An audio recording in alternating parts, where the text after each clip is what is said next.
The Street Lord Rook, and you're now tuned in to my Fed Vacation. Most people know me as Wall Street Real, but for the last 15 years, 14 years, 9 months, 19 days to be exact, the government knew me as MA 43083-039.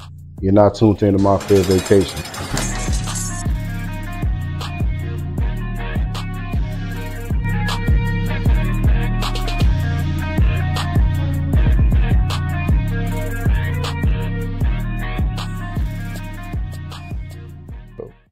What up, though? You're now tuned in to another episode of my Fed Vacation. Today I got a special guest in the building, the one and only Street Lord Rook. What up, though? For all my Detroit viewers, of course y'all know who this is. But for everybody outside of Detroit, because this man a legend, explain a little bit to him who you is, Rook. Man, I'm Street Lord Rook. Now, I did all the Street Lord shit. I got indicted for a $40 million marijuana case. So, I've been tapping in, working now. I'm just a filmmaker and a businessman, staying out the way. You say your case was involving $40 million. Yeah, that's what the government charged us with. So what year did you first get indicted? 2002. I got indicted in 2002. 2002. Yeah. Them was the days back in 2002. Yeah, it was going good. You know, we had a great hold on the city, a great hold on the marijuana distribution. Yeah, we ain't here for that, but if you know, you know. You know, I was around that area, so I know. But so when y'all indictment came down, did you kind of have wind that it was coming down, or do you know it was coming, or did it just come out the blue?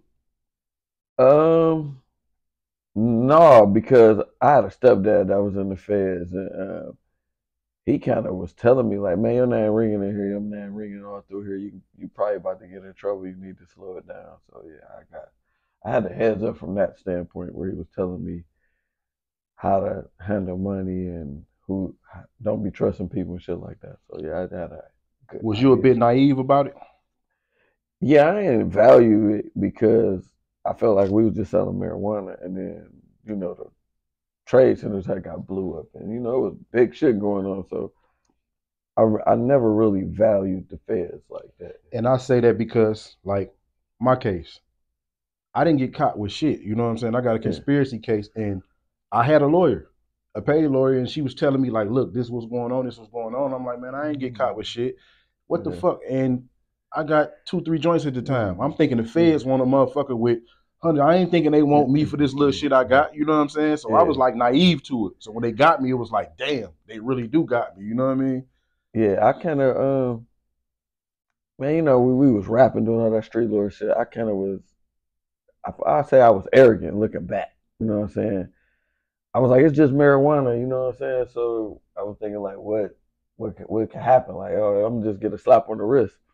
But what I'll say today is any jail time is bullshit. You know motherfucking right. You motherfucking like right. one day, the day you've been in that motherfucker too long when they give you them draws that don't belong to you. You've officially been there too long. And I just feel like as I've gotten older that the time that we as young men put in the hustling, if we put that same energy into something productive, we'll be a lot better off, and we'll be a lot further financially because you only get about 5 years of balling, like real balling or real getting money, and then you exchange that for 10 years in jail or whatever, and then you got to come start all over. So it don't mathematically add up. You goddamn right. And I'm experiencing that right now, and I'm glad you touched on what you just touched on because on every episode, I got to say this, you know what I mean? The purpose of my Fed Vacation is not to glorify prison. I don't want nobody to misconstrue that to think we on here telling these war stories glorifying prison. We serving it as education and hopefully as a deterrent to keep the young boys from doing what we did. Because at the end of the day, like my man said, that shit ain't worth it. And he had a $40 million conspiracy, you know what I'm saying? So he was touching a lot of paper. So if a dude like this tell you that shit ain't worth it, listen to it. Because it ain't worth it. Yeah, I got into it with a friend of mine recently because I did an interview where I said it wasn't working and it don't add up. And he told me I was turning into Charleston White. And it's like, I asked him a question. I'm like, man, how long you been hustling? He's like, nigga, I've been getting money in these streets for years. Nigga, I made 50 last week, and the week before that I made 50, and nigga, I'm up, man. I'm up quarter ticket. All right. So that's this month. But when you balance it out for the whole year, when you factor in the niggas running off, the niggas sold you some bad work, the police kicking in the door, you lost this cheese, you lost that cheese, at the end of the year, how much money you got? So he like, yeah, man, here you go with all that old shit. I said, well, listen, bro, you've been hustling all these years. I said, what you got? What assets you have? I said, you don't own a car, you don't own a crib. All you got is that funky ass chain, nigga, that ain't worth shit. You can't get the money that you paid for that motherfucker back. Definitely can't. So when you start looking at it like that, like it's like, bro, we gotta to get ahead because we start behind. We gotta make sure we put all our money in assets where they can be growing instead of shit that don't hold value. Show and tell shit. Yeah, like show and tell shit. So this he got indicted in 2002. Now, what was it like when you got picked up? Did they kick in your door, or how did that process go? No, honestly, when I was getting wind that I was gonna get indicted, I had moved to VA. So I was living in VA with my girl. She was going to school, and my cousin and they had got picked up before me. I thought it was a high probability that I could get in trouble, but I had never, like you said, I never got caught, never been arrested. I never have been in a raid. I never got picked up for shit. Now the feds, they was going around to different family member houses, asking about me and shit like that. But I had moved to VA. I got a call from my mom stating that the feds had been to her house and if I ain't turned myself in. So I called my attorney. I had to do Neil Rockcon. He used to be the Oakland County prosecutor at the time. And he'd be on the news and all this old bullshit. I got him from Jeffrey Figer's office. And I was thinking that Jeffrey Figer had that name. So yeah, I was thinking that this money gonna get you out of trouble and all that shit bullshit. With the feds it is, at least. With the state it might be a little different. I don't know. I've never been in trouble with the state, so I really can't. I'm gonna tell you why it's all bullshit to me because I got Neil Rockcon, we talked to Mark Krieger, and I had Margaret Rayburn, who was Kwame's attorney. And I got the same amount of time I got. That you would have got with a public defender. Yeah, so it's not it wasn't a big deal on attorneys. Attorneys take your money, they be friends with the prosecutor, and they gonna try to get you to take a plea. So, you know, I got the same amount of time what I got with a regular attorney, you know what I'm saying? But the prosecutors and the defense attorneys, they be all friends. You motherfucking right. They trade your ass off. And they don't give a fuck whether you go to jail or not. They really. Still getting paid. They gonna get paid and they gonna go sleep in their same bed at night. So what you do don't even fucking matter to them. So that's when I learned like all attorneys was kind of full of shit. You know what I'm saying? I no disrespect to attorneys, but I think the majority of them are full of shit. Now, granted, attorneys might be like restaurants. You know, restaurants is how I view. You got some good ones and you got some bad ones. But that's a good analogy. In the grand scheme of things, as an African American male, Margaret Rayburn, she gave me a realistic point of view on court. And I appreciated her and I respected her because she was like, listen, you can win this case because they don't really got much on you in this case based on all the discovery they have. She said, but the problem is you can lose too. And the problem is it's going to be an all-white jury. It's not going to be a jury of your peers. It's going to be the FBI, the U.S. government saying you did it. She said it's going to be some people in Arizona saying you bought weed from them. And she said it's going to be some of your friends saying you did it. Now that's what I want to get into too, because we got a lot of things to go through with explaining your case, how you got locked up and everything. Did you have any snitches on your case? Sure. It was definitely some. On my case, it was a truckloads of marijuana got stopped by um, the feds in St. Louis, like 5,000 pounds of weed, and the driver decided to cooperate. Uh, he set up the bus, and it was a trickle down effect, and then I wound up getting picked up on the fifth superseding indictment on my case. And we ain't gonna get into the snitch thing, but 9 times out of 10, the feds don't do no work. It be somebody in your circle that get you jammed up in these situations. Your main man, your homeboy, your cousin, your best friend. Oh yeah, for sure, for sure. That's just what it is. You know what I mean? This is a cutthroat game we in, and everybody think it's cool and it's glorified, but it's not. You know what I mean? Yeah. It's a lot of backstabbing that come with this shit. You know what I mean? And people lose their lives. Yeah, people go to prison behind his life. So yeah, it's all a mirage, really. Like my brother say that all the time. The street shit is a myth. Yeah, that's just a mirage. All of the so-called biggest gangsters and you seeing this shit, they don't even be living by the motherfucking code. Like that's and that's one thing I learned in the feds. Like you know that mean? Shit's a whole fucking dudes we idolized our whole life or thought was somebody. They be bold. They be rats. Like they be bold. It's some rats now that people look up to. That I know they did some funny business to get out, or they might have still be in and they did some funny business where they time don't add up to the crime. You goddamn right. Or they go in with 20 years and they home in 7, or you like, oh, and it's so bad. And then they'll tell you, oh, they changed the law, or you'll hear all type of crazy stories. And that's one thing about it, Rook, you know what I mean? Because at the end of the day, we do this shit, but I'm a firm believer, you do the crime, you do the time. Yeah, so I stood on mine. I just did 15 years. Oh, everything that happened as far as, and I ain't gonna say everything, because I fought my case from the time I got in, law library, direct appeal, 2255, all that. Only thing I got was when Trump changed the law, the crack law, the 18-1. But I got documents of all that to show that, to prove that, because that means something to me. It don't mean nothing in the grand scheme of life, because you see what's going on now, but dudes will say that and don't have no proof to. Man, when I went to jail, I thought, that they like, oh, you got to show your paperwork. So I'm ready to show my motherfucking paperwork. And I remember it was people just wasn't willing to show their paperwork. Like, and the lady Margaret Rayburn, you know what I'm saying, she wound up showing me how to tell if somebody snitched. Like when I got indicted, she told me this person, this person, this person is gonna come to court. This is who the government says they're bringing for sure. And so it was just like a valuable lesson learned. Like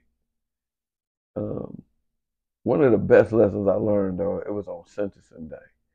And the agent, his name was Mike Conley. I went to court by myself. I really didn't want to put my family through that.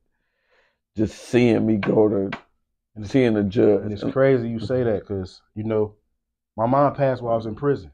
But my mom passed while I was not on bond. So my mom came to my sentencing, and it's like one of the very few memories I have of seeing my mom.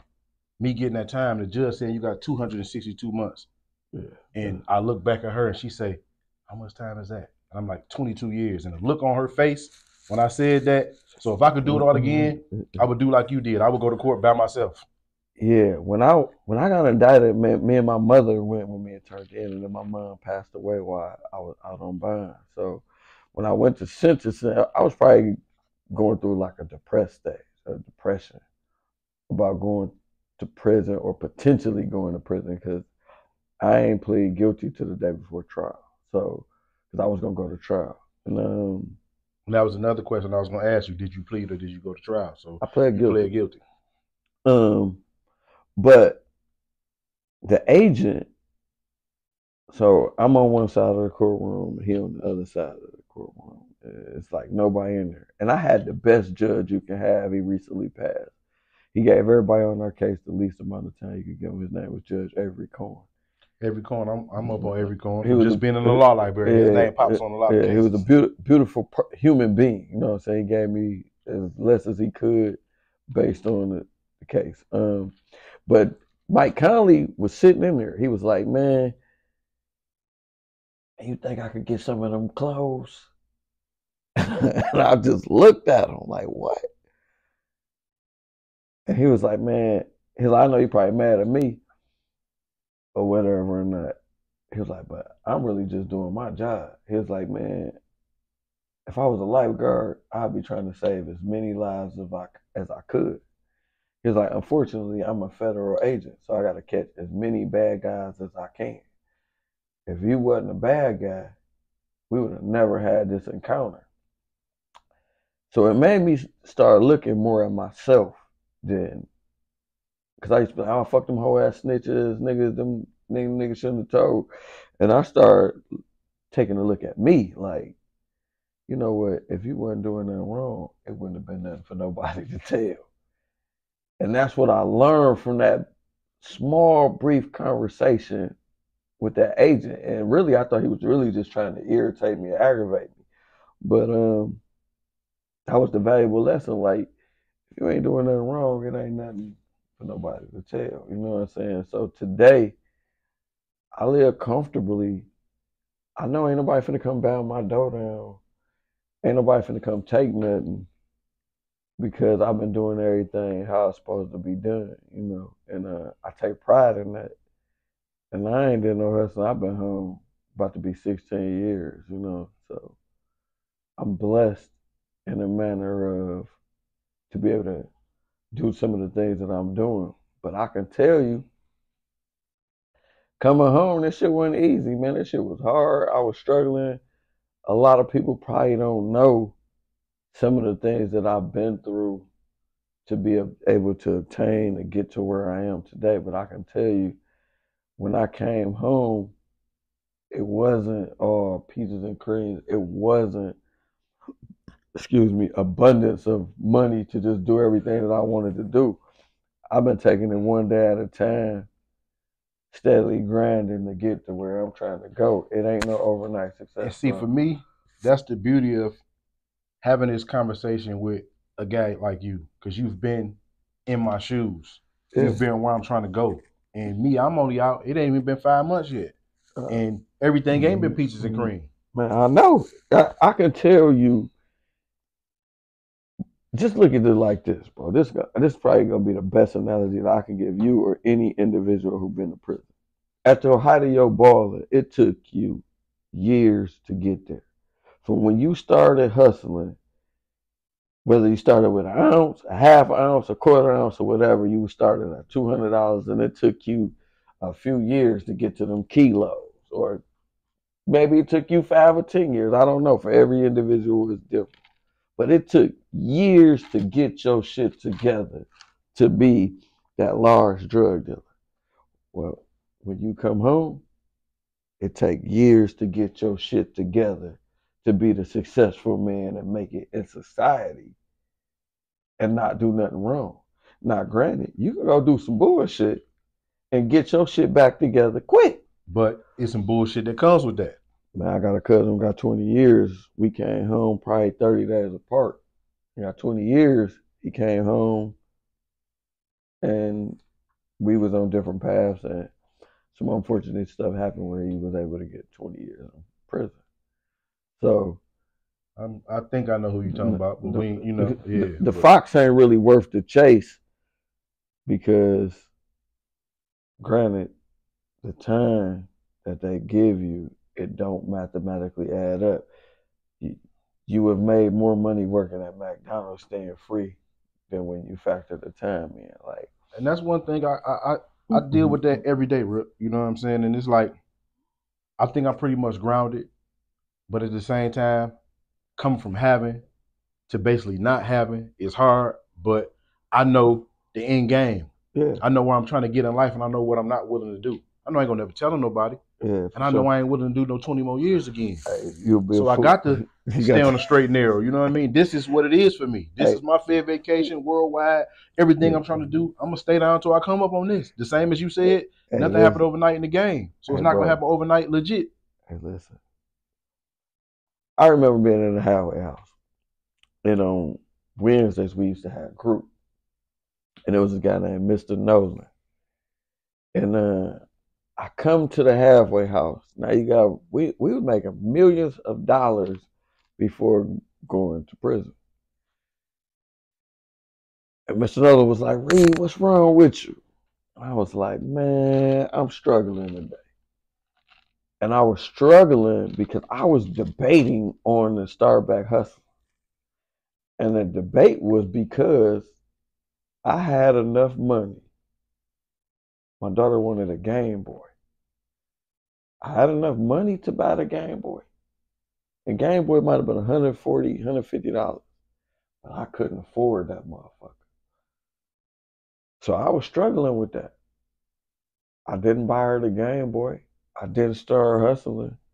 But I was really contemplating, like, damn. And I felt like I didn't want to let my kids down, but I had to make a decision. Because you'd have let her down in the long run by getting back in the game and going back to prison. That'll hurt more than her not having that Game Boy. Yeah, the instant gratification. It's been Christmases since I've been home where I ain't bought the kids nothing, bro. And I'll be like, we Jehovah Witnesses this year. You know what I'm saying? All jokes aside, but like I'm just keeping it real. And my kids tell people yeah, but those sacrifices put me where I am today. You know what I'm saying? So you have to be willing to make sacrifices for yourself, because going to the feds, everybody depend on you. Before you get there, you got a whole slew of people depending on you. When you get back, you got a whole slew of people thinking you finna figure it out for them again. So you have to start being a little more selfish and make the decisions for you, because people will pressure you and push you to do whatever for their instant gratification. And on a small scale of things, like, cause I know better. I've been going through that with a broad I've been dealing with. Nah, granted, in prison, I still had a little cheese, and I was making moves and doing shit in prison. So I was pacifying her, doing shit for her in prison. So I fucked up by doing that, because now that I'm home, she expecting me to just. I said, you're not running me back up in prison. So if you don't want to fuck with me, go on about your business. Hey, bro, this is what I can tell you. Sometimes, and this in life, because this happened with me. I come home, I'm figuring out a few little things, and every time I get some money, I had this girl, she down there trying to get a purse. She trying to get something, and I'm trying to appease her. Really, when I can't afford the shit. I truly can't afford it. But I'm buying Louis bags and just all type of shit I really can't afford. My life did not change till I cut her motherfucking ass off. Like, as soon as I stopped fucking with her, everything else started becoming blessed and coming into life, and things start getting better. So sometimes God, the higher power, or whatever religion you believe, won't bless you to some of them people aren't around in your life, because they be like dead weight. They not just dead weight. They just bad people. The Lord don't want them to have shit, so he might don't let you have shit because you're gonna give it because you're gonna give it to her. Right. Or it could be her, him, kids, it could be whatever. It's like you gotta start just being a little more selfish and knowing that. And if you watching this, you know who you is. You rotten motherfucker. But like I salute you. Fuck you. That's just what it is. So man, when it comes to just being successful, to me, this is my personal opinion, the best skill that you can have is money management skills in life. Because no matter how much money you start with, you're going to be able to manage it, to grow it, to be successful. So long as you got your money management skills and your discipline, and you know your goal, don't let nobody discourage you or deter you to fuck up what you trying to do, because everybody don't get the vision that you have, and everybody don't believe what you believe, because it's gonna be a lot of people say you can't do this or you can't do that, or it ain't worth it, or you should and you shouldn't. Follow your vision, believe in yourself, and whatever you trying to do, that shit gonna come to fruition. Just stay grinding and keep grinding and trying. That shit gonna work out. Even if you don't know how you gonna get there, if you just walking towards it or trying, you'll figure it out. Some progress is better than no progress. That's for sure. Like, that's one of the main things that I learned in life. If you just go at something, man, because everything I done fucking did, I have some college, but what I was going to school for, what I do, and the things that I've done ain't had shit to do with what you went to school for. What I'm good to school for. It's more about me trying, me going, me figuring it out. If you sitting back waiting on something to happen or to fall in your lap, you'll just still be sitting there. But if you get out and you start taking some action, trial by error, you'll figure it out. And that's the keys to life, man. Like, if you do something, it's gonna happen. If you sitting back doing that, ain't nothing gonna happen. You know what I'm saying? So that's how I feel about it. But man, to me, in my fair vacation, I learned a lot about me. And I learned when I was in that motherfucker, only person was doing the time was me. So all that shit that everybody be wanting you to do and trying to pressure you to do, fuck them people. Because if it all go left, the only person gonna be in jail is you. Is you. And I had to tell a friend of mine. He be like, man, why don't you give me that connect, man? Why don't you do this? Man, you should just look out for me one time and turn me on to the people. And I had to tell him, I said, listen, man, stop asking me that.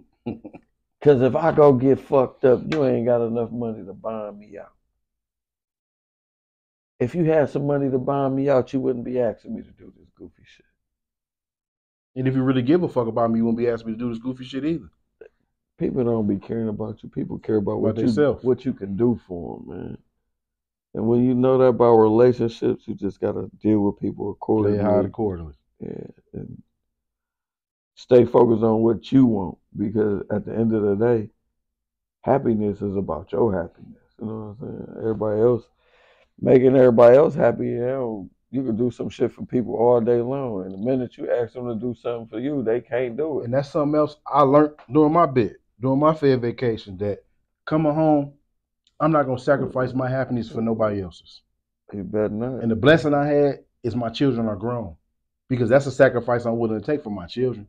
But they grown, so I don't have to really sacrifice myself for them no more. I'm always be there as a parent, but at the end of the day, I'm on my own now. You know what I mean? Because y'all two are adults. You know what I mean? So as far as a woman, I'm not gonna sacrifice myself for you, no old homeboys or none of that shit. It's about what I want. It's about what makes real happy moving forward in life. Hey, listen, as the parent, once them kids get 18, man, you become the advisor.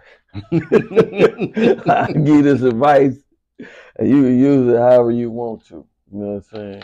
And if they choose to not use it, whatever consequences that they end up having to deal with, it's basically on them. Yeah, that's on them, because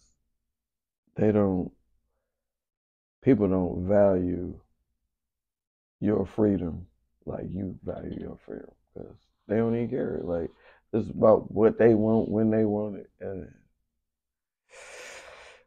if you let that pressure you into a bad situation, who at fault? You. So that's what I'm saying. So do what make you happy at the end of the day. Okay, so you said after your sentencing, did you get to turn yourself in at your sentence, or you had to self-surrender? I self-surrendered to Morgantown. And so you went to Morgantown first? Yeah, I went to Morgantown first. I was under the impression that you went to Milan.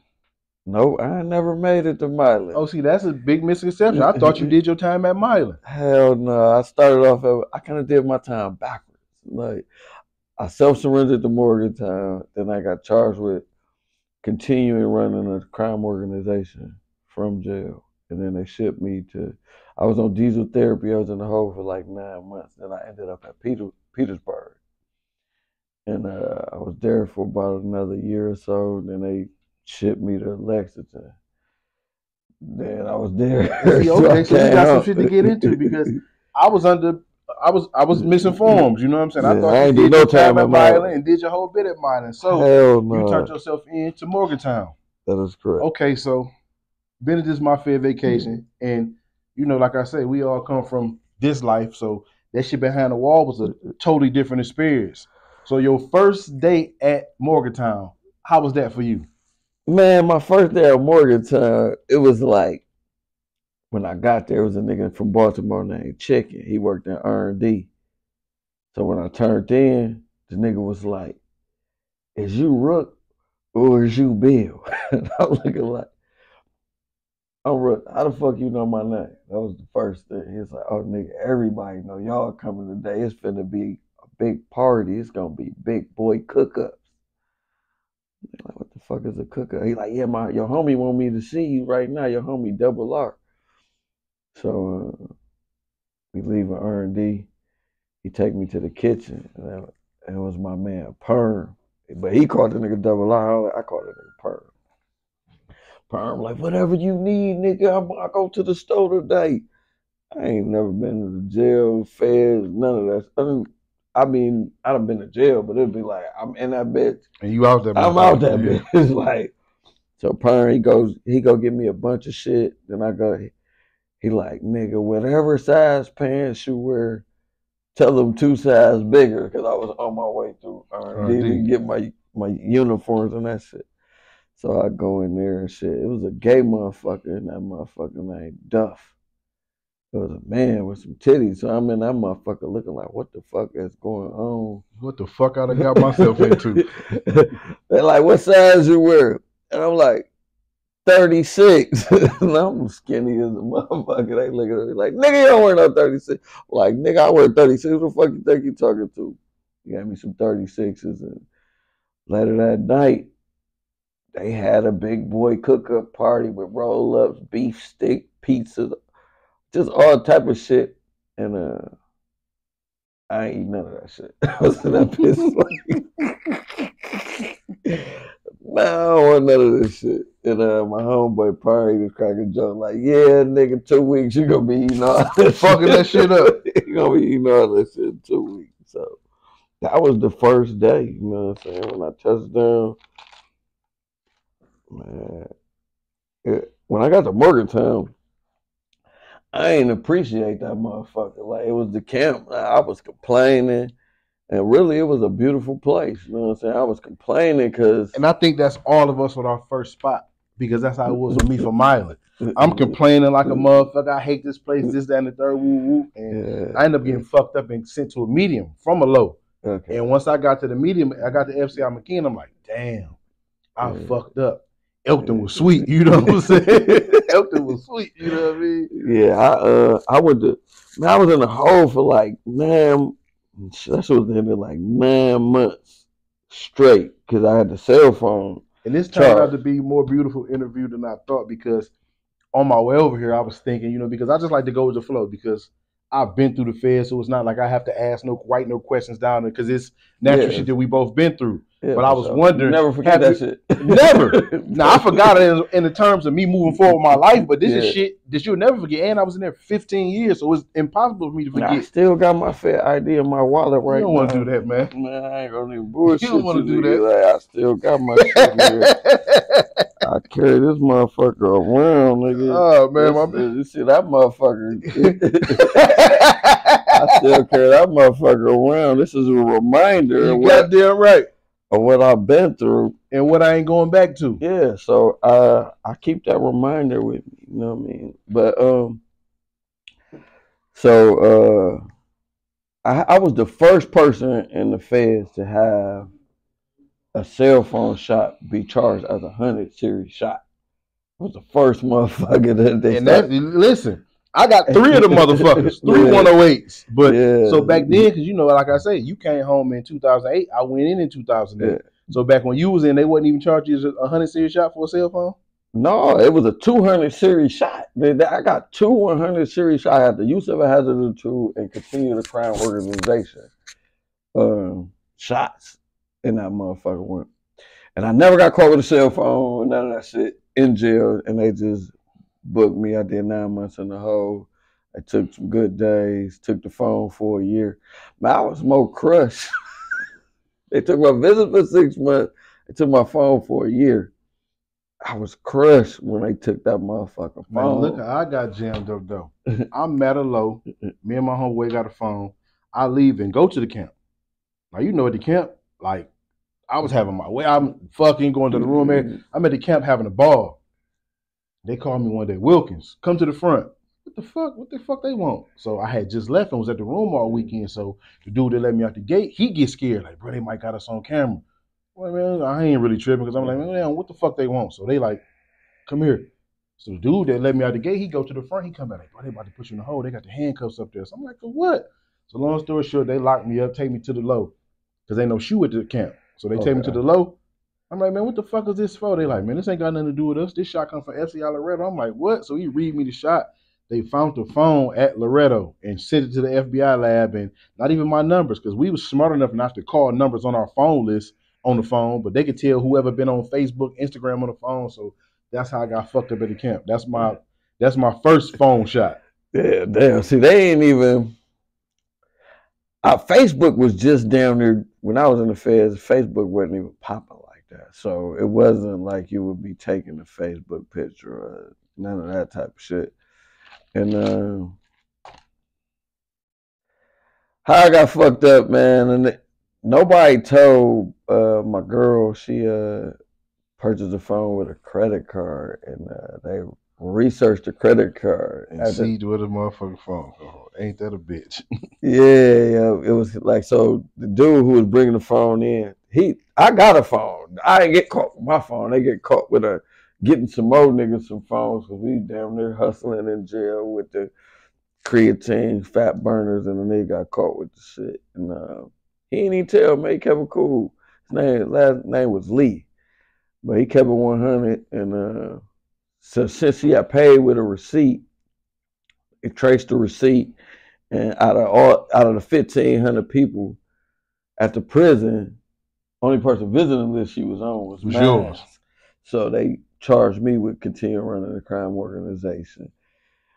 I felt like I could have beat the shot, but when they put me in the hole, they ain't give me no stamps for so long. By the time I could appeal the shot, it was over. The 21 days. My days was up. That's one thing. When you catch a shot in the feds, you get 21 days to appeal it. But most times they play you like that. Yeah. Because the same situation happened to me. Yeah. I'm at a whole nother jail, and y'all find a phone, and y'all saying it's mine. So I could have beat the shot, but by the time it was time to appeal it, my counsel didn't come see me for 21 days. Yeah. Then when he pop up, I'm like, you did that shit on purpose. Yeah. Because you know they don't got nothing on me. Yeah, I was writing law libraries, all that shit. That it was an old timer in there. He like, young blood, you doing all this shit. By the time all this shit go through, you'll be at the crib. He wasn't lying though. Like by the time all that shit, I was at the crib. That shit just all a motherfucking booby trap for minorities. I don't want to just say African American man because it's a lot of Hispanics, Puerto Ricans, it's Dominicans. It's not as much, but it's damn near just as many of them as it is us in there. Yeah, but I like to call them. They are black to me. You know, they is. I had a cellie that was a Puerto Rican, and I was cool with some Dominicans, and ended up going to the hole. And the Dominican was my cellie. Now the Dominicans admit they black. Yeah. The Puerto Ricans don't. But they down there, they don't be like, rather than say they black, I'm Dominican, I'm Puerto Rican. Like, man, you black. Like, y'all share a fucking island with Haiti, Dominicans. Like, y'all black. To me, this how I look at it. If you got any black in you, you black. That's kind of how the Doing the slave trade, y'all just got dropped off somewhere else before we got dropped off to America. Before our ancestors got dropped off to America. Yeah, that's what I believe. You know what I mean? Yeah, like, so, I mean, I've been accused of looking Dominican, and so on and so forth. You got a little poppy in you. So you know, you got a little poppy in you. I just feel like, man, that fed shit some bullshit when I think about that shit. When you got the Morgantown, like, you know, we both know this, and a lot of people don't know this, but the homie shit, did that kind of throw you for a loop? The homies, the car shit, because it's like, okay, I'm from this hood, you from this hood, and we might even have smoke on the street.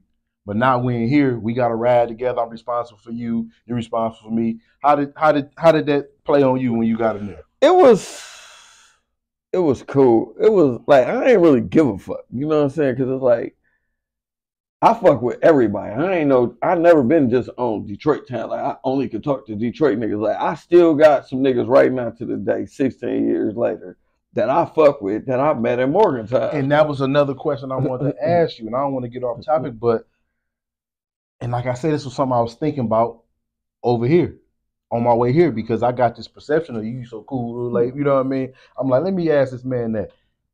Some of my best relationships, not even 5 months out, is with dudes I was in prison with. Like I spent New Year's with dudes I was in prison with. You know what I mean? And like it's like kind of going to college. How they say when you go to college. I feel like I know exactly what you're talking about because I got like 5 friends from the feds that I stay talking to more than I think relationships built in the feds be built on real genuine shit because ain't none of you got shit. We can all spend the same 360 a month. Ain't nobody got shit, but relationships built on the street be based on status quo, who you are, what you got, how much money you got, who you is, where you can get, what can you do for a motherfucker. And the feds is just like, I fuck with this nigga because he a cool motherfucker. I rock with this nigga. Like, my fed Shelly, he done came to 2-3 movie premieres.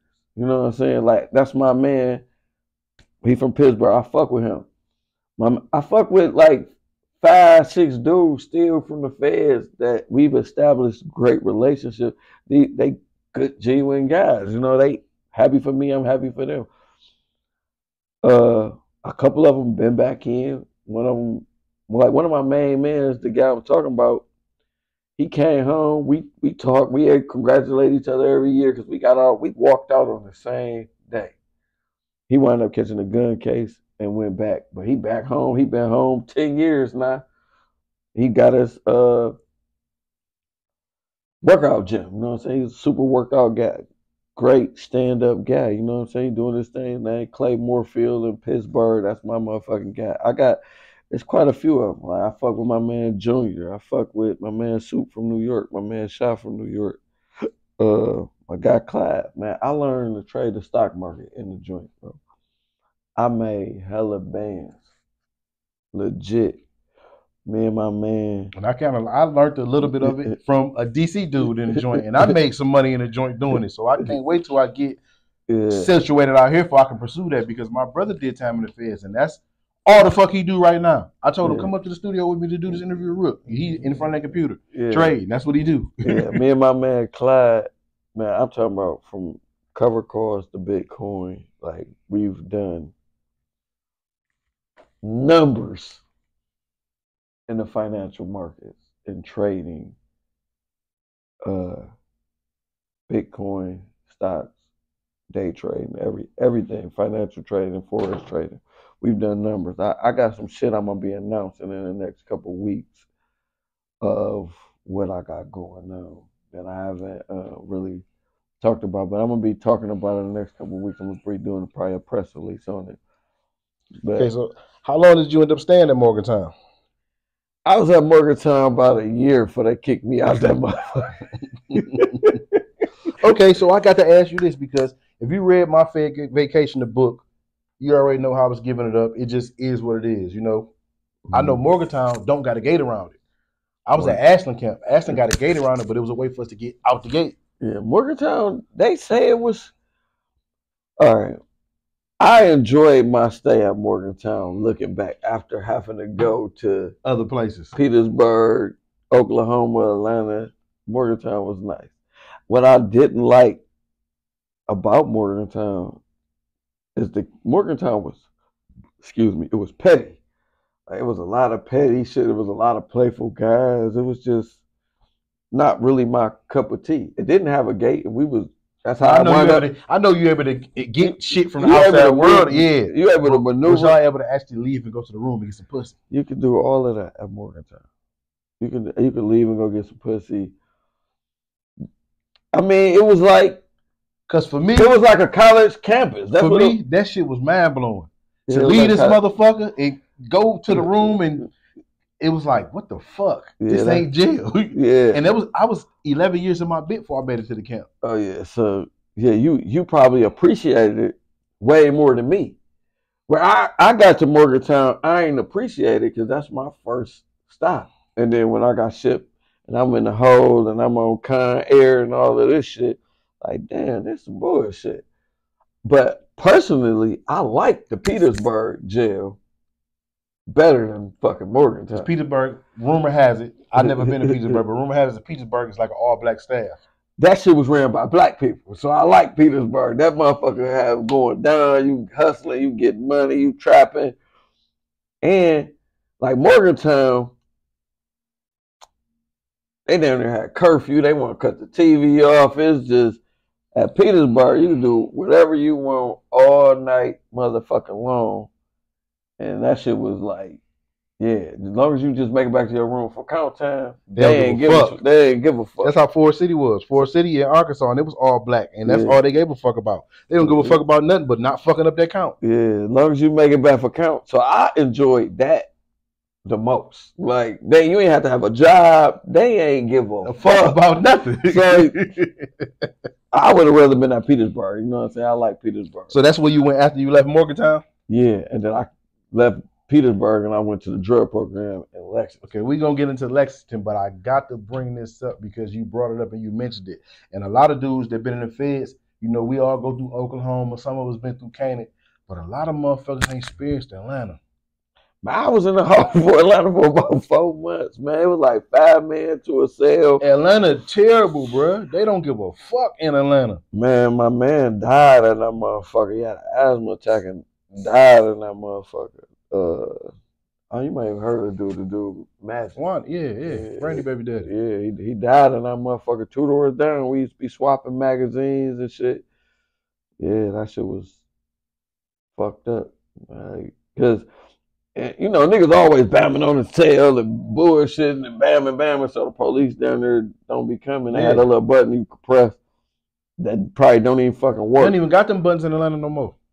I mean, I don't think them bitches worked anyway. So, but when it became serious and the nigga was bamming on the door, that the police wasn't coming. You know what I'm saying? And that's unfortunately. Man, you go through Atlanta, man. Atlanta is one of the oldest United States penitentiaries in the country. Man, it got that big ass wall. It look like a big ass old castle. I'm trying to think like fact. I think Atlanta may be the old. It's either Atlanta or Lewisburg or Leavenworth are the oldest prisons. It is. But this motherfucker is roach infested, rat infested. I'm talking about this shit, the nastiest shit you gonna ever see. And the police don't give a fuck. They might put you in a cell. You don't have a mat. You don't have no socks. You don't have no drawers. You don't have no towel. And they don't give a fuck. Like, no, that shit was. They don't give a fuck in Atlanta. I remember I was going through the little. Because they kind of like walk you around the thing, and then you go to the child line, and you get your motherfucking food. That's how it used to be, where you'll be walking around. Like you might just say you're on the upstairs pod, you might be up there. So they walk you around where you go down, you get your tray, and you damn near back up. When I walked around that bitch and I got my motherfucking tray, that bitch had roaches running all through that shit. And I just dropped that motherfucker like, oh shit.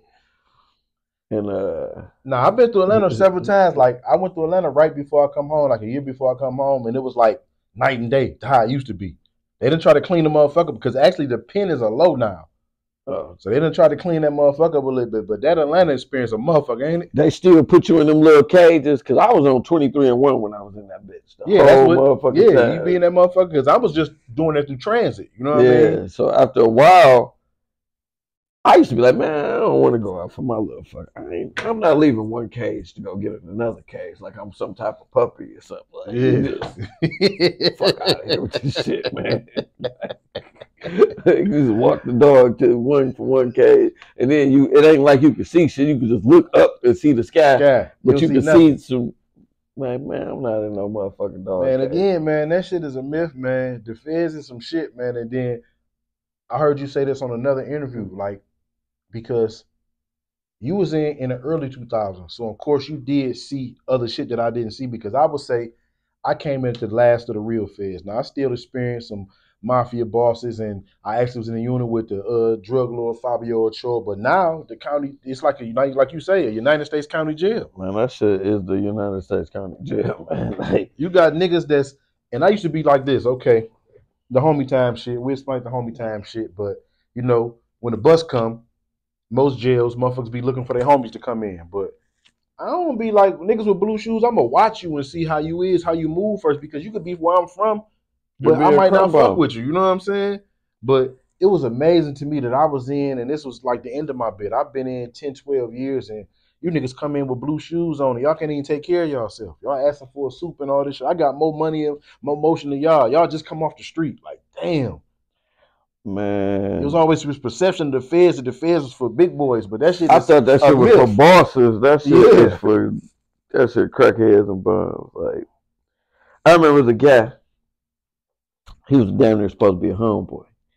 And you know, I get to the feds, we got motion going on and we making shit happen. And I guess he getting wind that we got motion. But he was a homeboy.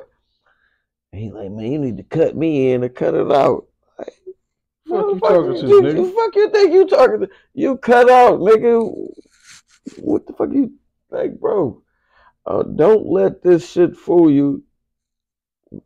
It'll get like that in here too. You motherfucking right. Like, cut you in, you cut out, bro. Like, well, you know what I'm saying? Like, I don't know. I think sometimes in prison, people just try to test you to see how far they can go. But man, I've been the same person, whether I had money, ain't got no money, where I'm in or whether I'm out. Okay, speaking of testing, I got to bring this up in every episode because these motherfuckers are just that notable, that notorious, that wild. You know what I mean?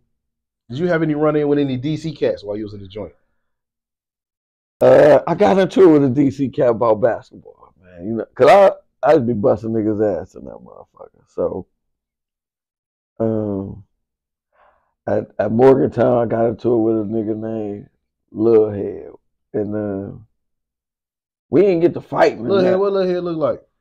He was a little ripped up, little muscle brown. He was a young motherfucker. I got a Lil Head from DC. That's one of them niggas. That's one of my men to this day. But Lil Head was from Southeast DC. But Lil Head kind of tall. He tall, dark skin. No, he lighter than both of us. Real name Keith Fogel. No, he was dark skinned. Man, shout out Lil Head, man. That's my motherfucking guy, man. But so we had got into it in the kitchen, and they asked me something about basketball, and the nigga at the time when I went to jail, I ain't getting no haircut or nothing, so I'm just sitting there chilling. You know what I'm saying? The nigga like he called himself trying to crack a joke on me, and he like, oh man, this nigga you can't ask him about nothing because this nigga can't get a haircut. I looked at the nigga like, man, you little petty crack dealer, man, you probably here for an 8-ball. And everybody in the kitchen break out laughing. So he damn near mad, he in his feelings. And he's like, nigga, if we was on the streets, nigga, I would have robbed you. No, your broke ass wouldn't, because you couldn't even be nowhere where I be, nigga. Like, you a crumb bum. I'm getting money. You can't be where I be, nigga. If we see some niggas like you probably end up somewhere fucked up. So he mad, like, nigga, when we see each other, you don't talk to me and I don't talk to you. I'm like, nigga. Okay, cool. Fuck you. Bro, I ain't knew you in 26 years. You think it's gonna kill me to talk to you, not talk to you for 26 months? Nigga, get the fuck on. You the fucking bum. Everybody laughing. So his feelings was hurt because everybody was laughing at him. So I go my way. I don't speak to him and shit. Later on, he come back and apologize. Like, yeah, man, I was in my feelings, blah, blah, blah. X, Y, Z. I wound up getting into it with this dude named Cheese from the Rayford Edmonds case over the TV in Morgantown. I'm fresh in jail. I don't know nothing about no motherfucking sign TVs and when niggas watch TV. I'm on the call out to go to medical. I'm just got there. I'm trying to see if the Lions won, nigga. So I go in the TV room about, this ain't 9 in the morning. Ain't nobody in the TV room. Nobody. So I put that motherfucker on ESPN. This nigga come in there probably about 15, 20 minutes later and changed the channel. We watched that at 6 in the morning. I don't know who he is. I don't know nothing about this man. But I just look like, oh, this nigga crazy. I get up, change that bitch back to ESPN. Like, nigga, I'm trying to see if the Lions won. Nigga. I'm watching this, nigga. Yeah, what the fuck is you doing? So I watch what we doing. Everybody looking at me crazy. It might be 300 Detroit guys. It's 1,000 DC niggas. So when I leave out of there, I go tell one of my homies, like, yeah, man, this whole ass nigga just coming there trying to tell the TV, this, that, and the third. And then there was an OG nigga had been in like 17 years. I'm not gonna say the dude's name, but he was like, hey, young blood, you need to watch your back. You don't know who you dealing with. And I'm like, man, I don't give a fuck about that shit, nigga. I don't care nothing about that. Nigga is probably a nigga who ratted.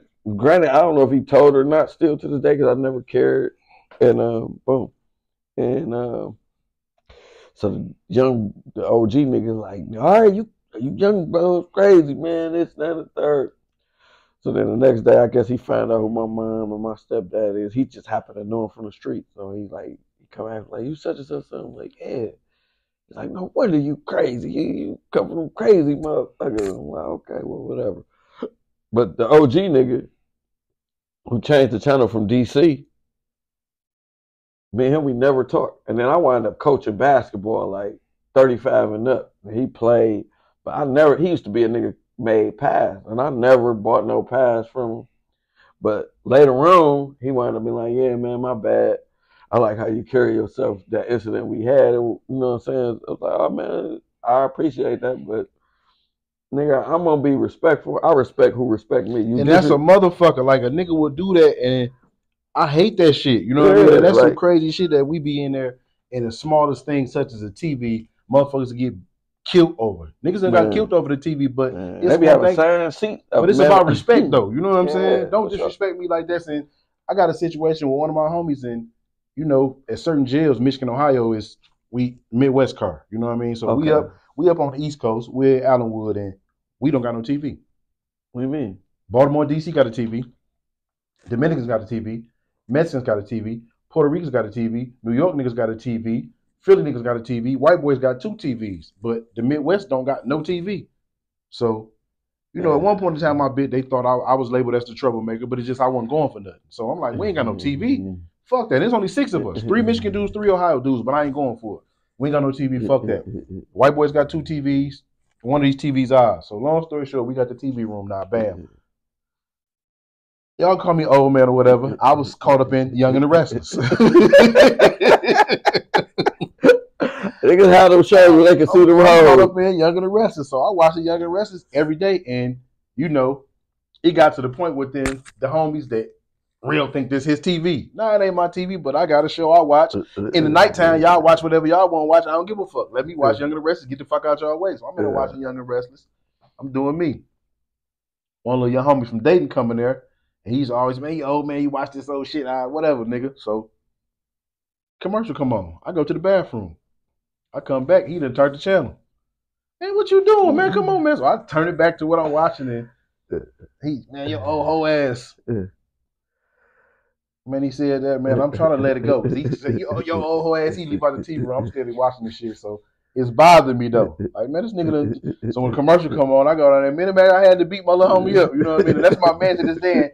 January 19th, he come down here to the Doug concert. He gonna be on the show, my man JP. But I had to beat my homie up over the TV. You know what I'm saying? Hey, man, that's one thing I probably never really. After that incident, I kind of like stayed out the TV room because when I got to Petersburg, they had like assigned seats in the motherfucking TV room. So I go in there. And I sit down, and the nigga like, oh, that's such and such seat. And I move to another seat. Oh, that's such and such. Oh, the fuck up, man. Everybody can't have no motherfucking seat. Because what you trying to say, I can't watch TV here? I've been through that before. Elevator, man. All the TV, all the seats is New York niggas seats and Pittsburgh niggas seats. Because the Michigan niggas don't got no seats. We ain't going with. No, where the Michigan see that? Fuck that. I get into it with niggas about that, and they wind up, all right, man, you got the seat back here, or whatever. But so it would be so much politics on shit that I didn't care about that I would just try to move yourself from the situation. Yeah, like, all right, man, if it ain't a Lions football game, something that I'm really trying to see, I ain't really going in that motherfucking TV room because it's like, this shit gonna be a disaster. Over nothing. Over nothing. My last incident, I got into it. I'm playing basketball at Petersburg, and you know I'm balling, busting niggas' ass. So the coach of the team is from DC. So this is the DC thing that you talking about, and so we winning. I'm playing. We winning. We up by 8 points, and every time we start winning, the coach will be like, "Man, let's press, let's have court trap." And I'm like, "Nigga, we winning. What the fuck do we need to do that for?" So he called himself want to sub me out. Man, I'm the leading scorer of the team, everything, and he subbed me out, and we instantly go down 6. Like, see, I told you, my mouth. I know I got to get my 2 cents in. He's like, "Oh, nigga, you a crybaby." And calling me a crybaby in jail just Basically, like calling you a bitch. I was like, "Nigga, I'll beat your bitch ass in here, nigga." So now it's an uproar because it's 1,500 DC niggas at Petersburg. It's probably 30 Detroit niggas. So it's a big uproar at the basketball court. My co-defendant, he down there mad as hell because he about to go home in like a week. He like, "Nigga, you tripping. Nigga, you about to fuck my time up." So all the Detroit homeboys, they posse up. This was like my biggest fear of going to jail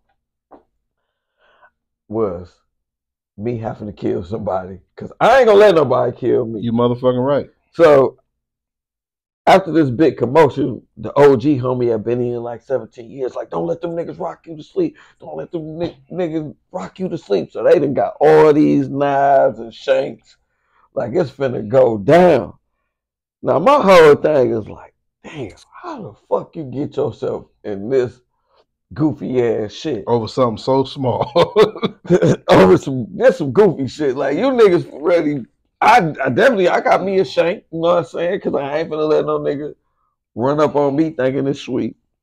And so when we get back to the unit, even my homeboys down there get to arguing because he telling the nigga, like, "Nigga, don't let them niggas rock you to sleep." And I don't know if you heard of the nigga, the OG nigga, Daryl Carpenter, the basketball playing motherfucker.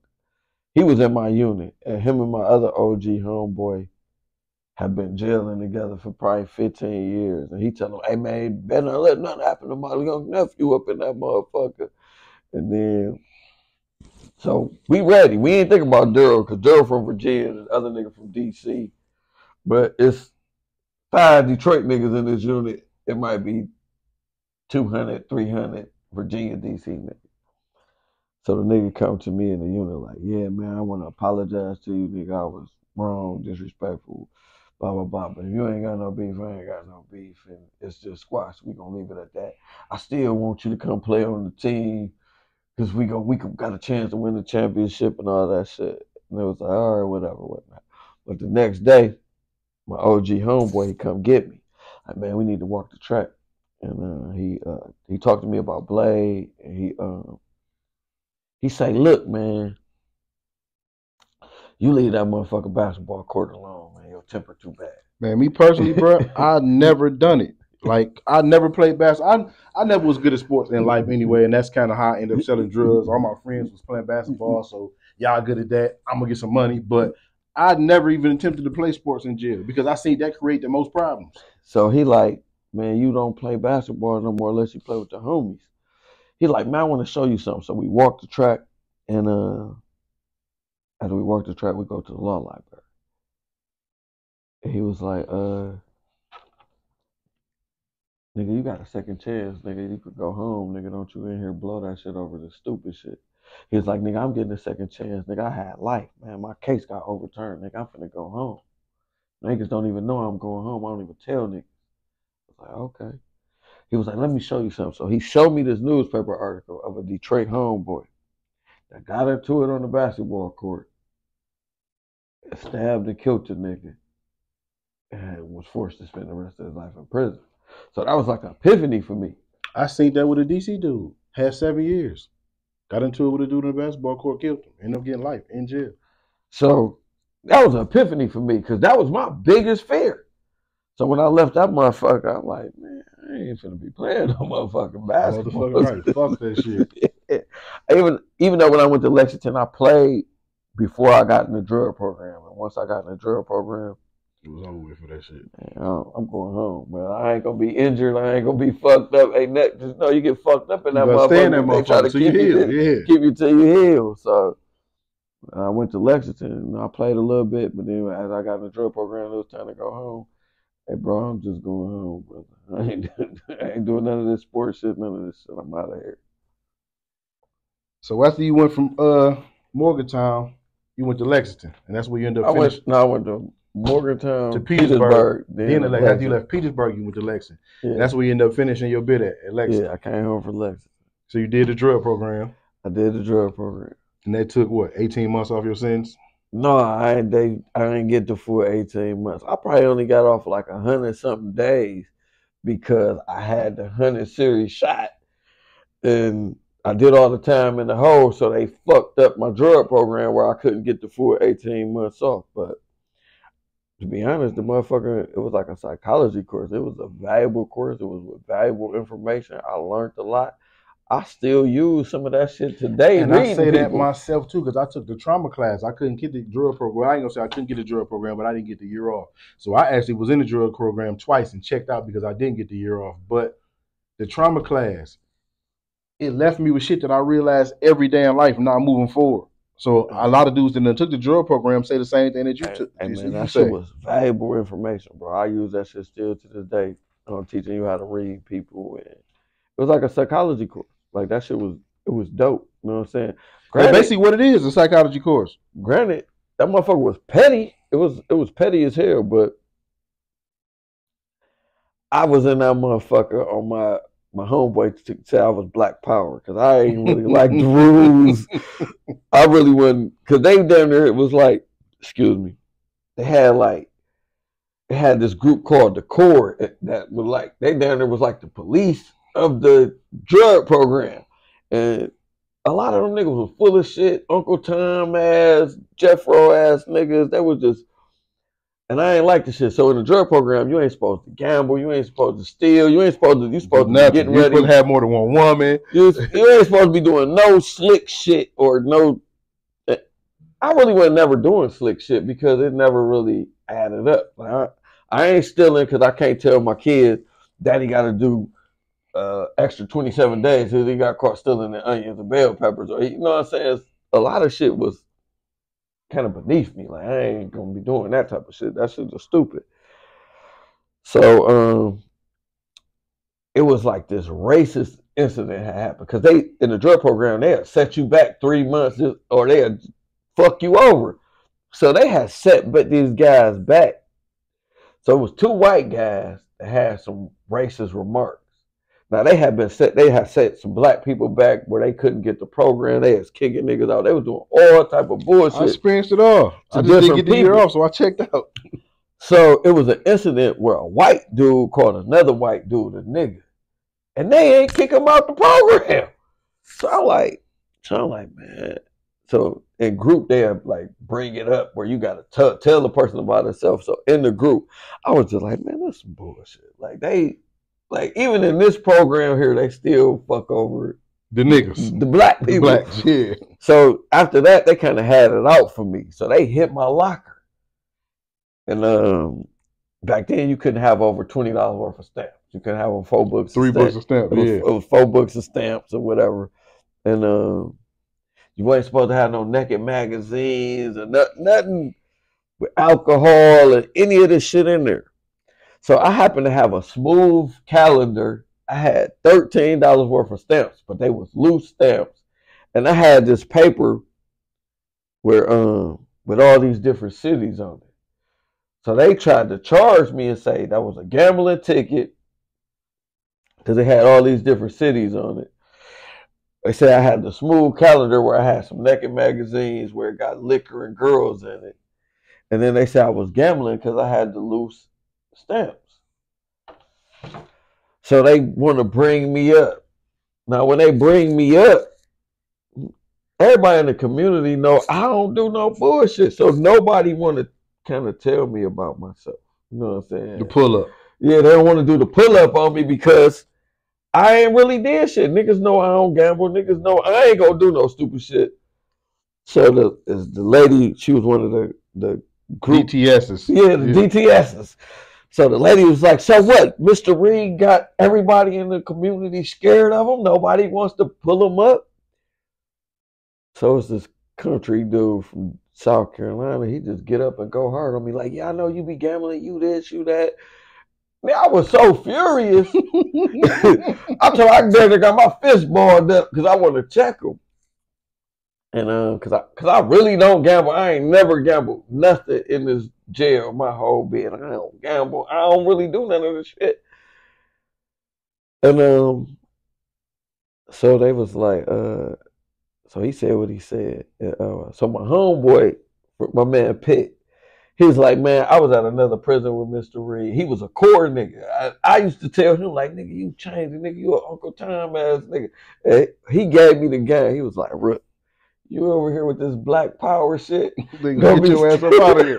You gonna be get your ass up out of here. In this motherfucking jail, nigga. He like, you call me Uncle Tom, but I'm going home. Like, you with this black power shit, they finna crack your head.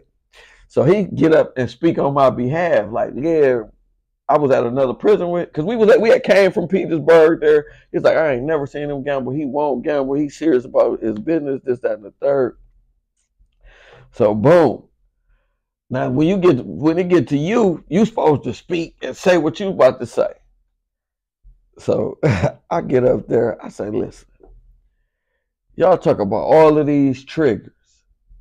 Y'all want to say this magazine is a trigger to have a sexual addiction. Y'all want to say these cities is triggers to have a gambling addiction. And y'all want to say these liquor ads and these magazines as triggers to have people to start back to drinking. I said, well, if all of this stuff is triggers and everybody in this room should never leave this jail. I said, because when we walk out that door and we go to the store, it's going to be a half-naked lady. It's going to be a guy at the store selling weed. And it's going to be all the alcohol you could purchase right then and there. So if it's a trigger in this magazine, imagine how many triggers we're going to deal with in society. What you going to do when you get to the real world? And the room was just silent. That drill program a motherfucker, boy. RDAP. They wanted to let me out of that motherfucker. I started just chilling out, leaving my black power shit on, like my man Pitt said.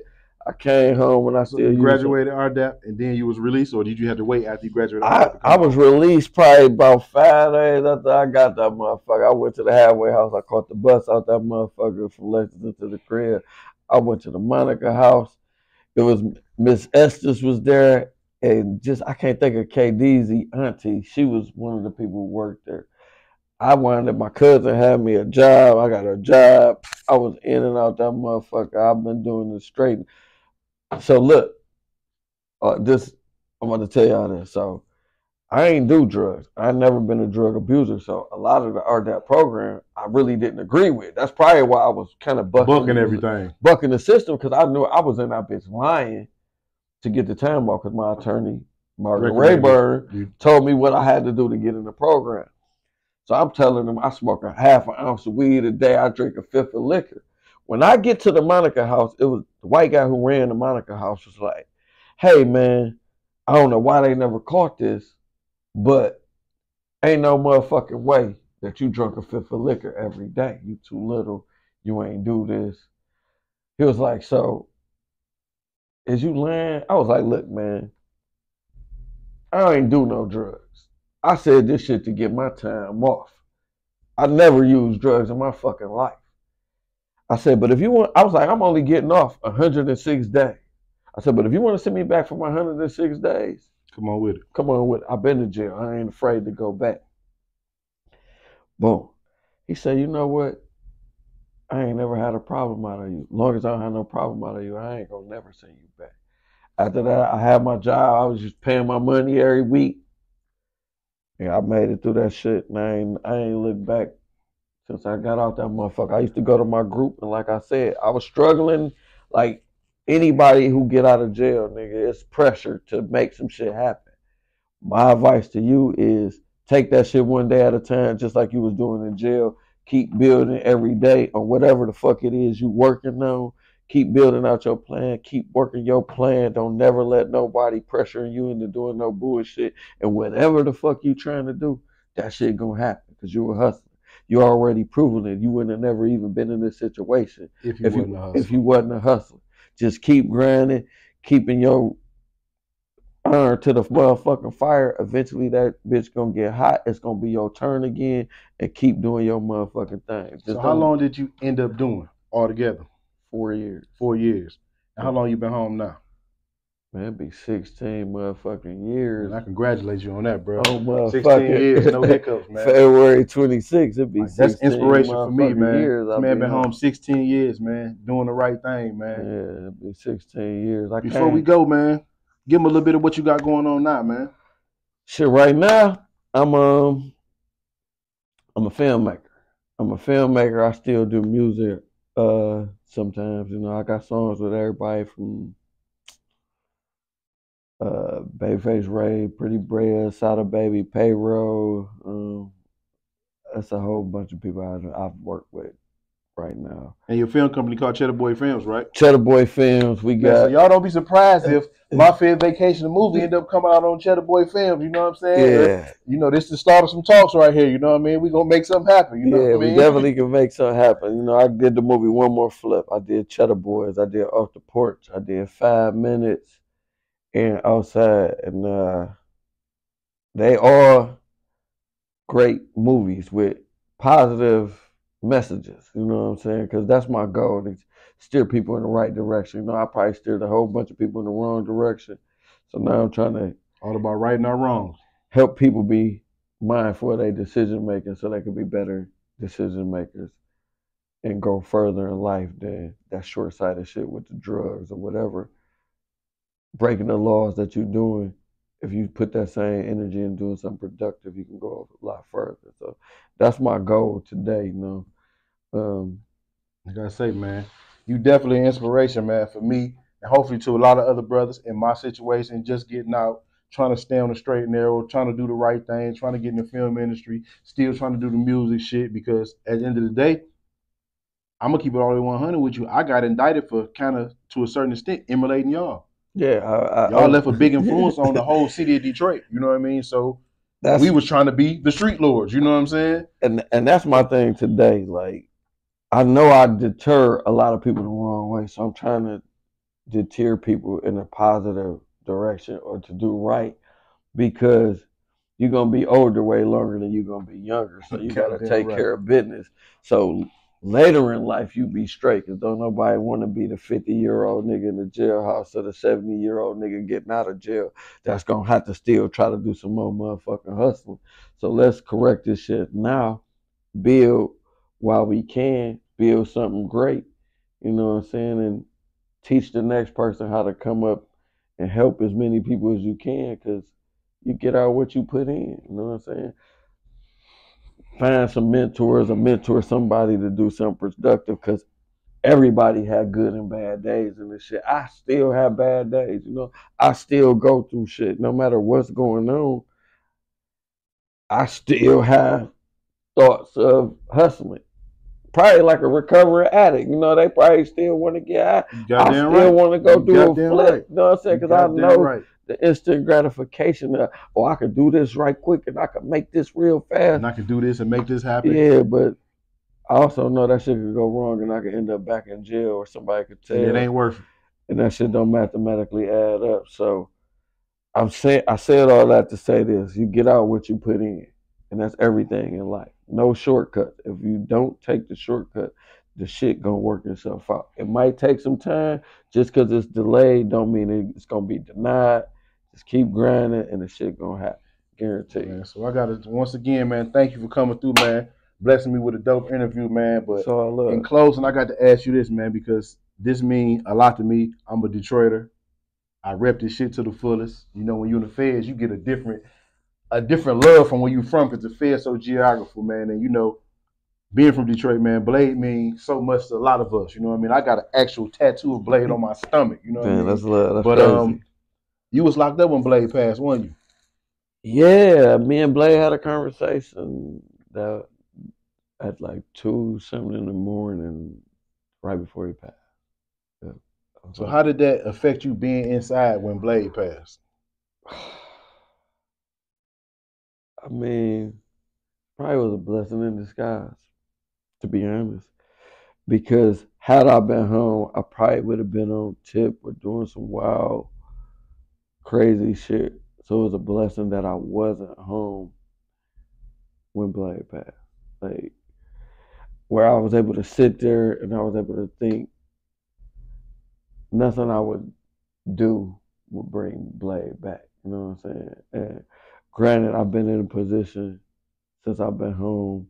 I've done 2 movies with Lil Blade. You know, I rock with Lil Blade. I rock with the Lindsay family as a whole. You know, it's unfortunate that my friend died over some foolishness. Like it's also unfortunate that Wipeout died over some foolishness because, in the grand scheme of things, all of that shit was not worth neither one of those young men's lives. You know what I'm saying? So we got to stop the violence. There's still some people dying regularly in the African American community and music scene over Bullshit. foolishness, whether it's money, drugs, or whatever. You know what I'm saying? We got to start holding one another more accountable and helping one another succeed because there's enough money for everybody. Again, man, I'd like to thank you for coming through, man. Blessing me with a dope interview, man. Man, that's all there. Anything I can do to help. Most of y'all know me as Wall Street Rev, but for 15 years, the government knew me as MA 430-83039. You're not tuned in to My Fair Vacation.